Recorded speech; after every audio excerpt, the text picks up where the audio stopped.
കില്ലാടികളെ നമ്മുടെ MRZ gang, അതായത് തൊപ്പിയുടെ വിഷയം എന്നെ സംബന്ധിച്ച് തൊപ്പിയുടെയും മമ്മൂടിയും വിഷയങ്ങളിലൂടെ നമ്മൾ ചർച്ച ചെയ്യാൻ വേണ്ടി വന്നിരിക്കുന്നത് വേറൊന്നുമില്ല. നമ്മുടെ നൈനീഷ എന്ന് പറഞ്ഞാൽ ഇവിടെ നിങ്ങൾക്ക് പേരറിയാമെന്ന് അറിയില്ല. സംഭവം ഞാനും പേര് പഠിച്ചതാണ്, എനിക്ക് പേര് പെട്ടെന്ന് കിട്ടിയില്ല. നൈനീഷ എന്നൊക്കെ പറയാന്ന് പറഞ്ഞാൽ നമ്മുടെ നാട്ടിൽ അങ്ങനെ പേരില്ലല്ലോ. അപ്പൊ നൈനീഷ എന്ന് പറയുന്ന ചേച്ചി, അതായത് ഇത്താത്ത എന്താ വെച്ചാൽ നമ്മുടെ വെറൈറ്റി മീഡിയയിലെ സ്വന്തം ആങ്കർ ഇല്ലടലെ വെറൈറ്റി മീഡിയ ലീഡ് ചെയ്യുന്ന ഒരു വ്യക്തി എന്ന് വേണമെങ്കിൽ നമുക്ക് പറയാം. എന്താ വെച്ചാൽ നമ്മൾ വെറൈറ്റി മീഡിയയിൽ വേറെ താരങ്ങളൊന്നും കണ്ടിട്ടില്ല. അപ്പൊ നമ്മൾ എന്താ വെച്ചാൽ ഒരു മീഡിയ എന്ന് പറഞ്ഞാൽ നമ്മളതിൽ ആങ്കർ അവരെ നമുക്ക് അറിയുള്ളൂ. അതിൽ ഡയറക്ടർ ആരാണ്, അല്ലെങ്കിൽ പ്രൊഡ്യൂസർ ആരാണ്, ബാക്കിൽ പ്രവർത്തിക്കുന്ന ആരാണെന്ന് നമുക്കൊന്നും അറിയില്ല. അപ്പൊ നമ്മൾ എന്ത് ചെയ്യും, സ്വാഭാവികമായി എന്തെങ്കിലും പ്രശ്നം വന്നാൽ ഇവരുടെ തലയിലേ ഇടുള്ളൂ. സ്വാഭാവികമായി ഇല്ലാടല്ല ഇവരുടെ തലയിലേ ഇടുള്ളൂ. ഞാൻ ഇപ്പോഴും പറയുന്നത് എന്താ വെച്ചാൽ ഈ വെറൈറ്റി മീഡിയ എന്ന് പറയുന്ന ചാനലിന് ഇപ്പൊ ഈ മമ്മൂനെ കുറച്ച് എന്താ വെച്ചാൽ അവൻ അവന്റെ പൊട്ടത്തരത്തിന് പറഞ്ഞു, അത് ഓക്കെ.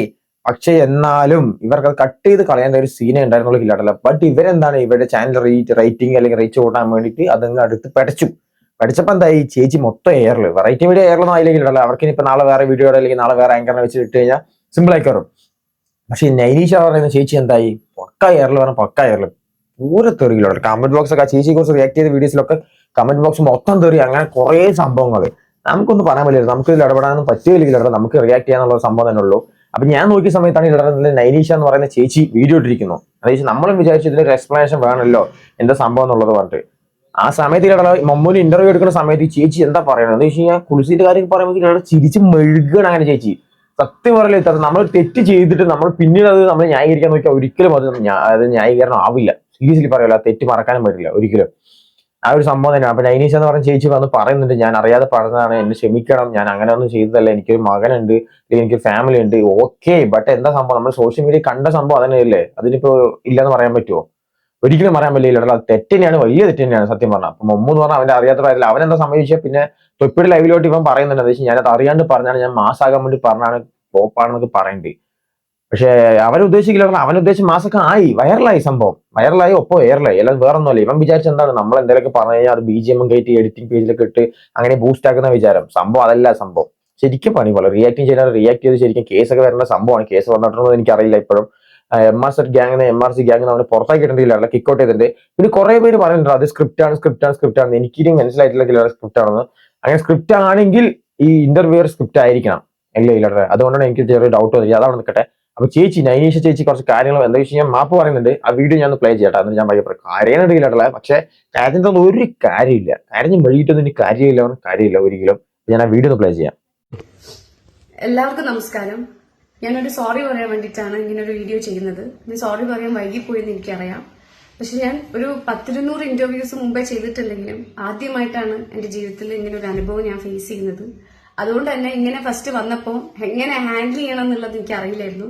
മാനസികമായി ഞാൻ വളരെയധികം തകർന്നുപോയി. ഇപ്പോഴും ഞാൻ അതിന്ന് റിക്കവർ ആയി എന്നല്ല, എന്നാലും ഇപ്പോഴെങ്കിലും ഇനി പറഞ്ഞിട്ടില്ലെങ്കിൽ അത് ശരിയാവില്ല എന്നുള്ളത് കൊണ്ടാണ് ഇന്നെങ്കിലും ഞാൻ ഇങ്ങനെ ഒരു വീഡിയോ ചെയ്യുന്നത്. ഈ അടുത്തിടെ ഞാൻ ചെയ്തൊരു ഇന്റർവ്യൂവില് അതായത് എന്റെ ഭാഗത്തുനിന്ന് വലിയൊരു വീഴ്ച സംഭവിക്കുകയുണ്ടായി. അതിനൊരിക്കലും ഞാൻ ന്യായീകരിക്കുകയല്ല. എനിക്ക് ആ ഒരു സമയത്ത് എന്റെ ഗസ്റ്റ് അങ്ങനെ പറയുമ്പോൾ എങ്ങനെയാണ് അതിനെ ഇന്ററാക്ട് ചെയ്യേണ്ടതെന്നുള്ളത് പെട്ടെന്ന് എനിക്ക് മനസ്സിലായില്ല, പെട്ടെന്ന് എന്റെ മൈൻഡിൽ വന്നില്ല.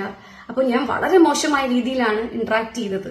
അത് നിങ്ങൾക്ക് എല്ലാവർക്കും വളരെയധികം വേദനിപ്പിച്ചു എന്ന് എനിക്കറിയാം. അതുപോലെ തന്നെ ഇപ്പം നിങ്ങളെല്ലാവരും പറഞ്ഞിരുന്ന പോലെ ഞാൻ ഒരു പോലീസിനെ സപ്പോർട്ട് ചെയ്യുന്നതോ അല്ലെങ്കിൽ ഒരു സ്ത്രീയെ വളരെ മോശമായിട്ട് അവരുടെ പ്രൈവസി മാനിക്കാതിരിക്കുന്ന ഒരാളൊന്നുമല്ല. നിങ്ങളൊക്കെ പറയുന്ന പോലെ തന്നെ ഞാനൊരു സ്ത്രീയാണ്, എന്റെ വീട്ടിലും സ്ത്രീകളുണ്ട്, എനിക്കിനി ഒരു കുഞ്ഞിന്റെ അമ്മയാണ് ഞാൻ. അപ്പൊ അതുകൊണ്ടൊക്കെ തന്നെ എനിക്ക് അതിന്റെ ഒരു ആഘാതം നന്നായിട്ട് അറിയാം.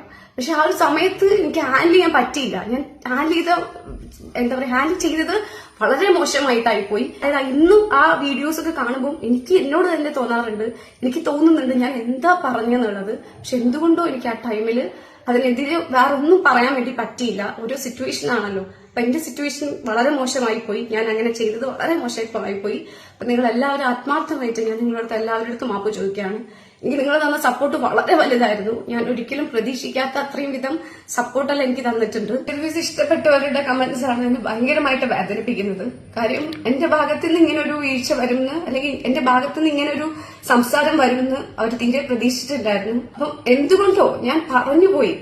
ആ ആള് പറഞ്ഞപ്പം അതിനെതിരെ ഞാൻ വളരെ ലാഘവത്തോടുകൂടി ഞാൻ അതിനെ എടുത്ത് ഞാൻ പറഞ്ഞില്ല, ഇന്ന് ആ വീഡിയോ കാണുമ്പോൾ എനിക്ക് ഭയങ്കരമായി എന്നോട് തന്നെ നല്ല ഒരു ദേഷ്യവും വെറുപ്പും തോന്നുന്നുണ്ട്. അപ്പൊ നിങ്ങൾക്ക് തോന്നിയവരോടൊന്നും എനിക്കൊരു പരാതി ഇല്ല. ഒരു ഒരു ഇതുമില്ല, സങ്കടമല്ലാതെ വേറെ ഒന്നും എനിക്കില്ല. അപ്പം ഇനിയുള്ള വീഡിയോസിൽ ഞാൻ മാക്സിമം എന്റെ ഭാഗത്തു നിന്ന് ഒരു തെറ്റ് വരാത്ത രീതിയിൽ ഞാൻ ശ്രമിക്കുന്നതായിരിക്കും. ഇനി ഇങ്ങനത്തെ ഒരു ലൈഫിൽ ഒരിക്കലും ഇങ്ങനെ ഒരു മിസ്റ്റേക്ക് വരരുത് എന്ന് ഞാൻ ആഗ്രഹിക്കുന്നുണ്ട്. എനിക്ക് ഒരിക്കൽ കൂടി ഒരു കാര്യമേ പറയാനുള്ളൂ, ഞാൻ ഒരിക്കലും അങ്ങനെ ഒരു സ്ത്രീയല്ല. ആരെയും മാനിക്കാത്തതോ അല്ലെങ്കിൽ മറ്റുള്ളവരുടെ പ്രൈവസിയെ ബഹുമാനിക്കാത്തതോ ആയിട്ടുള്ള ഒരു സ്ത്രീയൊന്നും അല്ല ഞാൻ.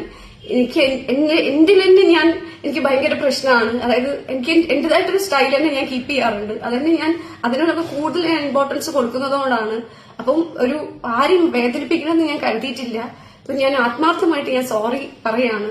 എന്തെങ്കിലും നിങ്ങൾക്ക് എന്തെങ്കിലും ബുദ്ധിമുട്ട് വന്നിട്ടുണ്ടെങ്കിൽ, നിങ്ങൾക്ക് എന്റെ ആ ഒരു ഇന്ററാക്ഷനിൽ നിങ്ങൾക്ക് എന്തെങ്കിലും ഒരു ബുദ്ധിമുട്ട് വന്നിട്ടുണ്ടെങ്കിൽ എന്നോട് ആത്മാർത്ഥമായിട്ട് നിങ്ങൾ ക്ഷമിക്കണം. സോറി. അതാണ് കിലറിലെ സംഭവം. പക്ഷെ ചേച്ചി ചെയ്തതിൽ ചെറിയൊരു മിസ്റ്റേക്ക് കിലറില്ല. 2 ഷോട്ടായിട്ട് എടുത്തിരിക്കുന്നത്, ഒന്ന് കരയുന്നതിന് മുമ്പുള്ള ഷോട്ടും ഒന്ന് കരഞ്ഞിട്ടുള്ള ഷോട്ടും. നിങ്ങൾക്ക് അത് ആ ഒരു ആംഗിൾ നോക്കിയാൽ മനസ്സിലാവും. ആദ്യത്തെ ഫ്രെയിമിൽ ചേച്ചി ഫുൾ ആയിട്ട് ഇടില്ല ഇങ്ങനെ, പിന്നെ അടുത്ത ഫ്രെയിമിലോട്ട് ചേച്ചി ഇങ്ങനെയാണ്, മനസ്സിലായില്ലേ? 2 ഫ്രെയിമായിട്ട് ഇലറിൽ എടുത്തിരിക്കുന്നത്. എനിക്കറിയില്ല, ചേച്ചിക്ക് ആദ്യത്തെ സീനിൽ കരയുന്ന പോലെ ആവുന്നുണ്ട്, പിന്നെ രണ്ടാമത്തേൽ കരയുന്നുണ്ട് ഇലറിലെ. ചേച്ചി പറയുന്നുണ്ട് ഞാൻ 10-200 ഇന്റർവ്യൂസ് എടുത്തു, പക്ഷെ എനിക്ക് എന്തോ തെറ്റ് പറ്റിയെന്ന്. കിലറിനെ ഒരു കാര്യം പറയാം. ഇപ്പൊ നമ്മളൊരു ഡെയിലി ലൈഫിൽ ഇപ്പൊ നമ്മളൊരു കാര്യം സ്ഥിരമായി ചെയ്തുകൊണ്ടിരിക്കുക, പക്ഷെ നമ്മളതൊക്കെ അത് നമ്മുടെ ഡെയിലി ലൈഫ് റൊട്ടീനായി മാറും. അപ്പൊ ഈ 10-200 ഇന്റർവ്യൂ ചെയ്യുന്ന സമയത്ത് ചേച്ചിക്ക് തോന്നിയില്ലേ, അല്ല 10-200 ഇന്റർവ്യൂ ചെയ്ത എക്സ്പീരിയൻസ് ഉണ്ടാകുമ്പോൾ ഈ ഒരു കോസ്റ്റ്യൂം വരുന്ന സമയത്ത് എങ്ങനെ ഹാൻഡിൽ ചെയ്യണമെന്ന് ചേച്ചിക്ക് അറിയില്ലേ? ചോദിക്കട്ടെ. ഇല്ലടെ ഞാൻ ഒരു കാര്യം പറയില്ല, ചേച്ചി 200 ഇന്റർവ്യൂ എടുത്തെന്ന് പറയുന്നുണ്ട്. 200 ഇന്റർവ്യൂ എടുത്ത ശേഷം ഇവന്റെ മുമ്പിൽ ഇന്റർവ്യൂ ചെയ്യുന്ന സമയത്ത് ആ ഒരു ക്വസ്റ്റ്യൻ വന്ന സമയത്ത് ആ ഒരു ആൻസർ വന്ന സമയത്ത് അതോട് സ്കിപ്പ് ചെയ്ത് കഴിഞ്ഞാൽ കഴിഞ്ഞു. ഇല്ലാതെ കുളിച്ചി എന്ന് പറയുന്ന സമയത്ത് ചിരിച്ചു കളിച്ചിങ്ങനെ പറയുന്നു. അതൊക്കെ എന്തോന്നൊക്കെ ചേച്ചി നിങ്ങൾ ഈ പറയുന്നത്? ചെയ്യട്ടെ, എല്ലാം കഴിഞ്ഞിട്ട് കരഞ്ഞ മെഴുകിട്ട് ഒരു കാര്യമില്ല, ഒരു കാര്യമില്ല പറയുന്നുണ്ട്. ഞാൻ എന്ത് വെച്ചാൽ എനിക്കും എന്നോട് തന്നെ വെറുപ്പാണെന്നൊക്കെ സത്യം പറഞ്ഞില്ല ചേച്ചി. അങ്ങനെ തന്നെ സംഭവം. എന്താ വെച്ചാൽ നാട്ടുകാർ മൊത്തം എന്താ വെച്ചാൽ ചേച്ചി ഒന്ന് ആലോചിച്ചാൽ മനസ്സിലാവും. ഇപ്പൊ ഞാൻ ഇല്ലെങ്കിൽ ചേച്ചിയുടെ ആരെയും കൂടി ഒന്ന് പറഞ്ഞാൽ കൂടി ചേച്ചിക്ക് സ്വന്തം വെറുപ്പ് തോന്നും. അവിടെ എന്റെ ഇല്ലെങ്കിൽ എന്റെ സ്വന്തമായിട്ട് കൂടി അവൻ ഇങ്ങനെ ചെയ്തല്ലോ, എനിക്ക് വെറുപ്പ് തോന്നും എന്നൊരു രീതിയിൽ വരും. അത് പറഞ്ഞൊന്നും കാര്യമില്ല. ഇനിയിപ്പോ ഞാൻ വിചാരിച്ചൊന്നും കാര്യമില്ല. തൊപ്പി ആ സമയത്ത് ലൈവിൽ വന്നിട്ട് ചേച്ചിക്ക് വിളിക്കുന്നുണ്ടായിരുന്നു, ബട്ട് ചേച്ചി ഫോണൊന്നും കൊടുത്തിട്ടുണ്ടായിരുന്നില്ല. പക്ഷെ ചേച്ചിയുടെ മാനസികാവസ്ഥ അതായിരിക്കാം. ഓക്കെ, ഇനിയെങ്കിലും നിങ്ങൾ ശ്രദ്ധിക്കുക. അപ്പൊ വെറൈറ്റി മീഡിയ എന്നൊക്കെ പറഞ്ഞിട്ട് വെറൈറ്റി ആയിട്ടുള്ള ഇതാണ് വെറൈറ്റി. നിങ്ങളുടെ ചോദിക്കട്ടെ, വെറൈറ്റി ആയിട്ടുള്ള കണ്ടന്റ് കൊണ്ടുവരിക, അല്ലെങ്കിൽ നല്ല നല്ല ഇന്റർവ്യൂസ് ആൾക്കാരെ കൊണ്ടുവരിക. അതേ നമുക്കും പറയാനുള്ളൂ. അല്ലാതെ വെറുതെ ഇന്റർവ്യൂ ആൾക്കാരെ കൊണ്ടുവരുന്ന കുഴപ്പമില്ല, നല്ല കോണസ് ചോദ്യങ്ങൾ ചോദിക്കാതിരിക്കുക, നോർമൽ ആയിട്ടുള്ള രീതിയിൽ പൊയ്ക്കൊണ്ടിരിക്കുക. ഇന്റർവ്യൂസ് കുറെ ചാനലുകളുണ്ട്. അപ്പൊ നോർമൽ ആയിട്ടുള്ള രീതിയിൽ ഇന്റർവ്യൂ പോയിക്കൊണ്ടിരുന്ന ഒരു പ്രശ്നം ഉണ്ടാവില്ല ആർക്കും, മനസ്സിലല്ലേ? അപ്പൊ അങ്ങനെ എന്തെങ്കിലുമൊക്കെ ചെയ്യുക, അത് നമുക്ക് പറയാനുള്ളൂ. അപ്പൊ ഇനിയിപ്പോ ഞാൻ വിചാരിച്ചിട്ട് കാര്യമില്ല, തെറ്റ് പറ്റിപ്പോയി. ഇനി തെറ്റ് സംഭവിക്കാതെ നിങ്ങൾ നോക്കേണ്ടത് നിങ്ങളുടെ കടമയാണ്. അപ്പോൾ ഇനി അങ്ങനെ വരാതിരിക്കുന്നു പ്രതീക്ഷിക്കുന്നു. അല്ലെങ്കിൽ വെറൈറ്റി മീഡിയ എന്ന ചാനൽ അടിച്ച് പൂട്ടേണ്ടി വരും. സീരിയസ് ആയിട്ട് പറയാണ്. ഇതിലിപ്പോ നിങ്ങൾക്ക് ദേഷ്യം തോന്നിയിട്ട് കാര്യമില്ല. എന്താ വെച്ചാൽ നല്ലത് ചെയ്താൽ നമ്മൾ നല്ലത് പറയും, മോശം ചെയ്താൽ മോശം ഉറപ്പായി പറയും. ഓക്കെ, അത്രേ ഉള്ളൂ.